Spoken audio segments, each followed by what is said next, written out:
Today I'm sitting down with Max Blumenthal, investigative journalist and commentator on Israel and the struggle in Palestine. He's the author of the award-winning book Goliath and the recently published expose, The 51-Day War, where his on-the-ground reporting in Gaza in the aftermath of Operation Protective Edge documented the harrowing reality of Israel's war crimes. I wanted to find out what he discovered during his coverage of the war and how it relates to the current uprising in Palestine. Max, can you break down what's happening right now and what people are calling the Third Intifada?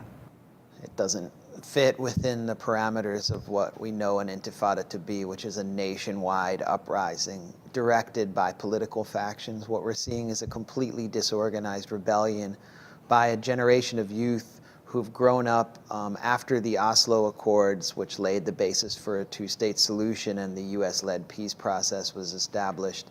And they've grown up in that reality. It's a reality of separation, exclusion. They've witnessed the destruction of the Palestinian grassroots. All of the institutions of Palestinian life, especially in East Jerusalem, have been virtually eliminated. In the West Bank, they've been folded into the PA and the NGO infrastructure. And they've seen very little opportunity or hope. The occupation has deepened and tightened. They watched a 51-day assault on the Gaza Strip and felt helpless. They've seen the Palestinian de facto leadership in Ramallah, the Palestinian Authority led by Mahmoud Abbas, coordinate security with their occupier and sick their Palestinian forces on them, carrying out raids, for example, at Birzeit University. And so this generation has decided to act on its own. This has been building for a long time. But now that this generation has come of age, they're lashing out at their occupier. They're going out and demonstrating at the friction points of occupation. So for example, at the checkpoint at Beit El in Al-Bireh outside Ramallah, there are regular demonstrations. They're throwing rocks and Molotov cocktails at heavily armed soldiers. Around Nablus, which is a site of settler terror, and especially in Hebron, where settlers, the most radical settlers in all of Israel, Palestine, are embedded in the old city and regularly terrorize and prey on Palestinians. They are carrying out attacks. There are knife attacks inside the Green Line, which is a symbolic act. And what they're doing is they're sending a message that as long as we're occupied, there's going to be a price. You're not going to be safe, and you won't be normal. As Netanyahu said recently, we are destined to live by the sword. But in Tel Aviv and Haifa and all of the cities inside Israel's interior, where most of the Jewish population lives, it will be like we're in Europe, or as Ehud Barak, former Israeli prime minister and defense minister, said, we'll be a villa in the jungle. And when young Palestinians enter the villa, with knives or with rocks or whatever they have, they are reminding Israelis, you're not a villa in the jungle. You're the jungle in our villa. You're in the Middle East, and you can't just put up a wall and pretend we're not here. Why is the Al-Aqsa Mosque center to this political struggle? First of all, Jerusalem has been separated from the West Bank and Ramallah under thanks to the Oslo Accords. And the Oslo Accords provided the basis for a separation regime. The separation regime was manifested in the separation wall, which separates occupied East Jerusalem from the West Bank. The Israelis proceeded to destroy all of the key Palestinian institutions in East Jerusalem, like Orient House, which was supposed to be the future seat of a Palestinian government that would govern from the capital of East Jerusalem. That all moved to the other side of the wall, to Ramallah. And then every other institution proceeded to collapse. The only thing left was the Al-Aqsa Mosque as the symbol of Palestinian nationalism in Jerusalem. To me, it's much more about the Palestinian national struggle than about religion. But in Israeli society, you've seen in Jewish Israeli society a development where religious nationalist class has risen in power. They're really reorienting society into a theocratic, dominionist direction. And for them, the Al-Aqsa Mosque is a symbol because it's the Temple Mount.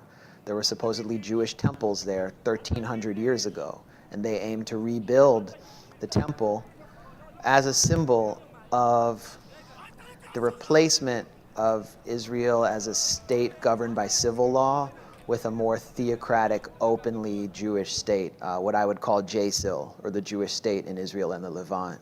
The Knesset and many of the ministers in Netanyahu's government are religious nationalists. The pressure on Al-Aqsa increases, and the pressure on Jerusalem increases, and the conflict, such as it is, takes on a religious dimension and begins to resemble a clash of civilizations instead of a struggle over rights and land. The Al-Aqsa Mosque has been almost completely encircled by Israeli settlers, and they've accomplished that through brute force, throwing Palestinians out of their home and replacing them with religious ultranationalists. They've built tunnels under Al-Aqsa Mosque, which actually have destabilized the infrastructural integrity of the old city of Jerusalem. And now they're beginning to prevent Palestinians from praying at Al-Aqsa for the first time so that Jewish religious extremists can ascend and conduct their own kind of prayers. And so all of these disruptions have destabilized Jerusalem. Then you have 300,000 Palestinians in Jerusalem living under occupation with constant pressure from settlers. They're living among the most extreme elements of Israeli society who are armed. They themselves are not armed. The youth have been traumatized by this environment, and they're lashing out. And the friction point is the Al-Aqsa Mosque. And remember, Al-Aqsa Mosque was where the Second Intifada began when Ariel Sharon ascended surrounded by security forces, and it led to a complete bloodbath. It has been another relentless day for the medics here as casualties continue to pour in. Tragically, many of those are children. Naima is just 2.5 years old. She was caught in a missile attack from an F-16. She has a broken nose and a fractured skull. She hasn't spoken a word. We were sleeping. Our house completely collapsed on us. Doctors at the hospital here were unable to save Shahed. Well, the siege on Gaza no doubt plays a role in the anger throughout all of Palestine. Max, you were on the ground and you outlined some harrowing details in your book about what you found.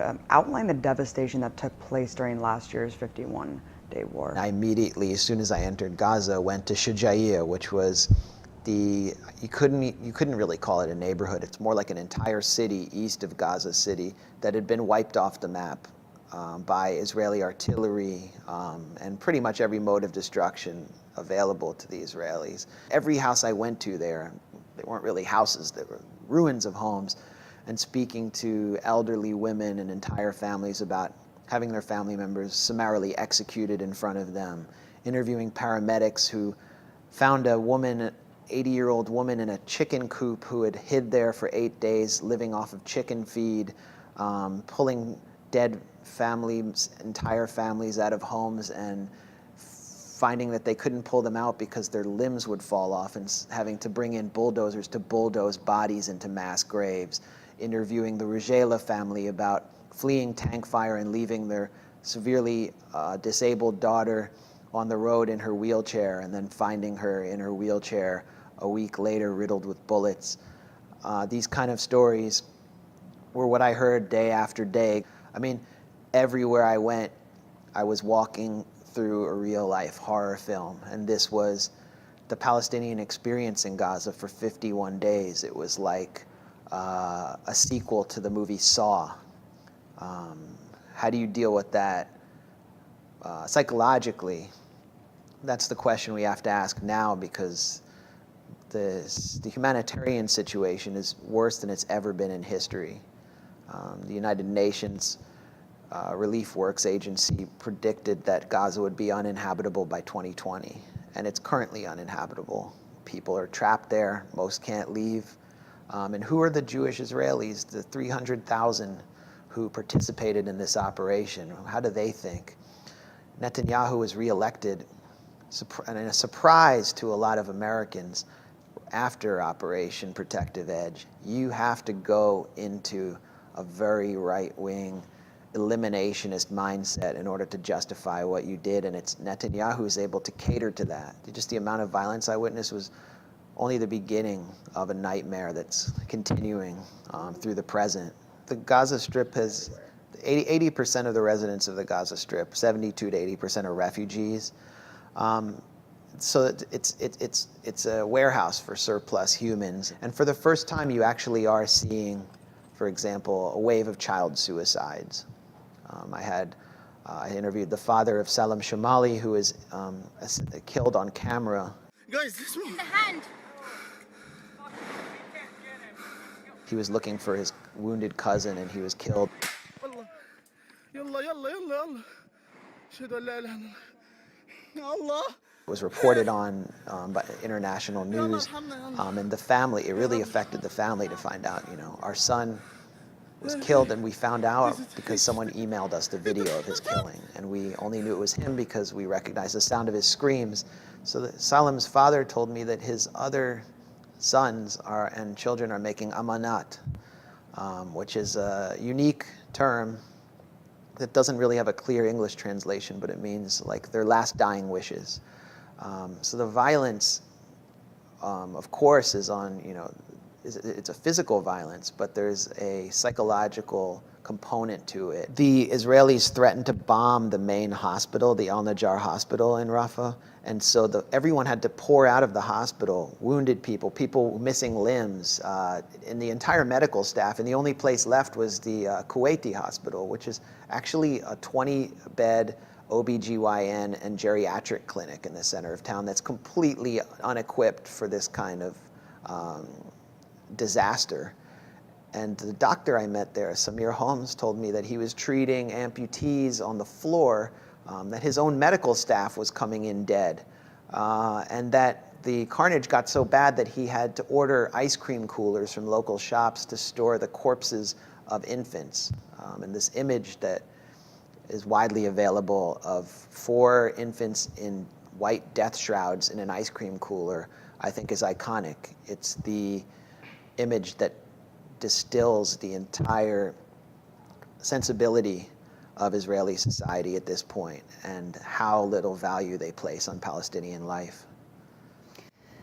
And as Israeli forces were using the Hannibal Directive and kind of indiscriminately shooting even on their captured soldiers, Al-Qassam Brigade was changing its tactics over the last couple of years. We saw it act pretty differently during the 51-day war. Talk about what happened there.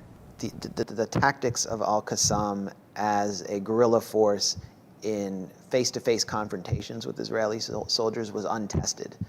And the Israeli military underestimated their capacity. Through the tunnel network in the south of Gaza, the Al-Qassam brigades and Hamas had been able to import some heavy weaponry, like the kind of weapons that Hezbollah in southern Lebanon had. I mean, Cornet anti-tank missiles, rocket-propelled grenade launchers, lots of AK-47s, and some heavier machine guns that could be carried. But more importantly, the Al-Qassam brigades imported the tactics of Hezbollah. They may have received some Syrian training or indirect Syrian training through Hezbollah. And this proved very effective when the Israeli military invaded in July the neighborhood of Shujaiya. You saw basically local teams of fighters situate themselves in tunnels in and around Shujaiya and then wait to ambush Israeli soldiers who had initially entered in very lightly armored vehicles, which were supplied by the US military as surplus and were left over from the Vietnam era. And some Qassam sapper teams were able to destroy these vehicles by simply planting charges on them by hand, explosive charges by hand, displaying a lot of bravado. But the most important tactic, I think, that was put on display in Shujaiya was the willingness to engage Israeli troops at less than 15 meters away for prolonged periods of time. During Cast-Led in 2008, 2009, Al-Qassam would stage hit-and-run attacks, and they learned from Hezbollah that you don't hit and run, you stay in the fight, because that neutralizes the two strengths that Israel has over every other military in the Middle East: air power and artillery power. If you have soldiers engaged in face-to-face fighting, you can't provide air support or artillery support because you'll kill them. The Israeli military found this is the Golani Brigade, its most elite special forces, who have very little experience actually in real fighting really motivated, well-armed forces. I mean, they're more used to beating up on farmers and stone-throwing kids in the West Bank. They found themselves losing their lives at an alarming rate. Injuries were coming in by the dozens. And I think it was the night of July 14th, I might be getting the date wrong, they decided to retreat and carry out one of the most cowardly military maneuvers in modern military history. Retreat in armored personnel carriers as fast as they could to the border of Israel and Gaza, and then unload with what amounted to half of the artillery pieces in the Israeli military and blanket the entire area with 120 and 155 millimeter howitzers. And that's what resulted in the destruction of Shuja'iyya, was actually the defeat, or the moral defeat, of the Israeli military. The most famous operation was at Nahal Oz. This was later on in July. A team of Al-Qassam fighters with GoPro cameras attached to their helmets attacked an Israeli military base. The goal was to capture soldiers, I think, which would have been a game changer, would have given them a lot of leverage in negotiations, might have even ended the war. But they managed to kill almost every soldier they encountered. They lost only one member of their team and made it back into the tunnel with one of the soldiers' rifles, which was upheld as a trophy at the end of the war. This operation had two effects. One was it demonstrated that the Al-Qassam brigades aren't interested in attacking civilians, because Nahal Oz is also, the base is part of a kibbutz. I mean, they could have gone and killed civilians, but they chose to engage soldiers. And Al-Qassam General Commander Mohammed Deif stated clearly that we're attacking soldiers while you bring the roofs down on the heads of our civilians. And the second effect it had was securing almost unanimous support in Palestinian society, including among, Fatah supporting people in Ramallah for the concept of armed resistance. You're used to seeing your relatives and your friends and even experiencing yourself humiliation at the hands of Israeli soldiers, especially if you live in Jerusalem or one of the areas where settlers are. And for the first time, you see young Palestinian guys dressed up like commandos, giving the Israeli military a bloody nose and taking the fight to the enemy. I mean, that had a strong psychological impact in Palestinian society. And so now there's a lot of criticism of Hamas, dissent against Hamas in the Gaza Strip, but I don't know anyone who would question the importance of maintaining a kind of guerrilla force that's highly militarized and is there to fight the Israeli military. The Israeli parliament has approved a law that imposes stiff penalties on people convicted of throwing rocks at moving vehicles. Under the law, stone throwers could face 10 years in prison and up to 20 years if it is determined that they intended to seriously harm the occupants in a vehicle. The lawmaker who sponsored the legislation said that 1/3 of arrests in Jerusalem are connected to stone throwing. So the government's going to great lengths to crush resistance there. The latest measure is the 20-year prison sentence for anyone throwing a stone. Max, talk about the significance of stones in Palestine and why you think this law was passed. In this case, this law was passed by the Israeli parliament, a very extreme law, and members of the Labor Party and the opposition supported it. It wasn't just right-wingers who were determined to throw young people in jail for almost their entire adult life for throwing a stone. It shows how threatened Israeli society is by the smallest, most minuscule iterations of Palestinian resistance, even symbolic resistance like stones. And now it's become a symbol of resistance and telling Israelis that they're not welcome. Why are you throwing rocks at a soldier who's wearing a Kevlar vest and is protected against 7.62 millimeter live rounds? The Israelis are responding now with unprecedented measures. I went to the hospital in Ramallah in July and interviewed a doctor who told me that he was treating dozens of gunshot wounds to the legs, and that Israel had a shoot-to-cripple policy. And he provided me with documentation which pretty much showed that soldiers were cracking down on demonstrations with live fire to the legs. Not only that, but some of the bullets were what Palestinians call ton-ton bullets or dum-dum bullets, which are expanding rounds. So they'll bounce around inside your limbs and expand and really cripple you for life. The Israeli, this bill to jail stone throwers for 20 years complements another measure put into place by the Israeli military and police, which allows even members of the Israeli police to shoot demonstrators with 22 caliber rounds from Ruger rifles. The 22 caliber rounds are less likely to kill, they're more likely to cripple, they shatter bones, they often bounce around inside your body. This is standard practice now. It's standard practice to shoot demonstrators with live weapons. The Palestinians, unfortunately, instead of building Gaza Strip as the Singapore of the Middle East, they choose the terror path.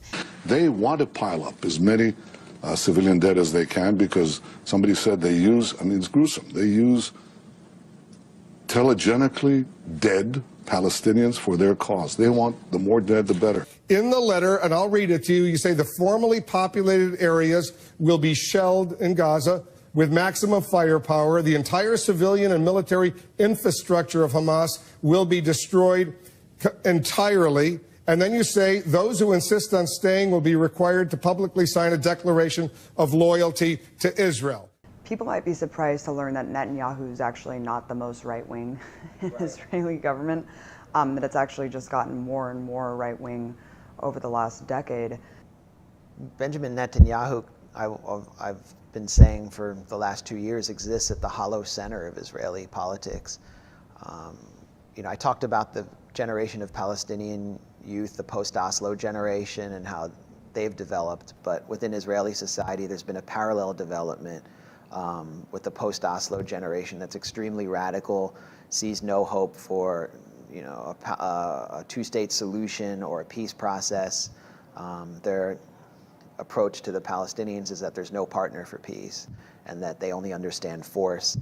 This is a generation that's adopted a very strongly Jewish identity and a belligerent Jewish identity, as opposed to the identity of Israel's founding generation, which was based around a concept of Israeli nationalism, which was racist, but which allowed for some place for Palestinians or Arabs. The kind of sensibility and identity this generation has adopted leaves no place for anyone who's a non-Jew. And this generation is embodied by the current Justice Minister, Ayelet Shaked. That bill we talked about to punish stone throwers for 20 years, that was her baby. She ushered it through the Knesset. She's young. I think she's our age. She's very telegenic. She's very popular in Israeli society. She's not a settler. She comes from a core Israeli city. In many ways, she's kind of a carpetbagger. And she is genocidal in her approach to Palestinians. In fact, she called for genocide during Operation Protective Edge for exterminating Palestinian mothers to prevent them from giving birth to little snakes. She's in charge of the Justice Ministry. And you look at the direction of Israeli society. You just look at the polls from Israeli Democracy Institute that show that a majority of youth state their refusal to sit in a classroom with an Arab or a non-Jew, that a majority of youth favor a kind of one-state apartheid solution. In 2011, in this poll, a plurality of Israelis stated their support for placing Arab citizens of the State of Israel in internment camps during wartime.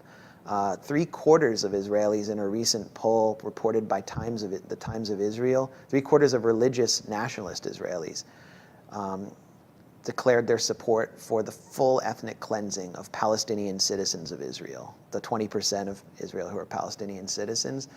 And 80% said that they boycott Arab businesses. So you look at the direction of Israeli society and you have to conclude that there's no hope for change from within, that those of us on the outside who want to see a different outcome than perpetual conflict can't work from inside Israeli society. We don't have a place for convincing people. There has to be pressure from the outside. And the pressure has to start here because it's Washington and the US government that has funded radicalization in Israel. They've paid for this whole project because every time Israel builds settlements, every time they give money to the settlers, every time the education ministry brings kids to Hebron to see the settlements, every time that they decide to teach kindergartners about the Holocaust and scare kindergartners into an authoritarian mindset, and every time they assault Gaza and get as much time as they want, the U.S. is there to pay for the whole project and to rearm them. And so they're rewarding radicalism in Jewish Israeli society, and that's really ultimately why this trend is continuing.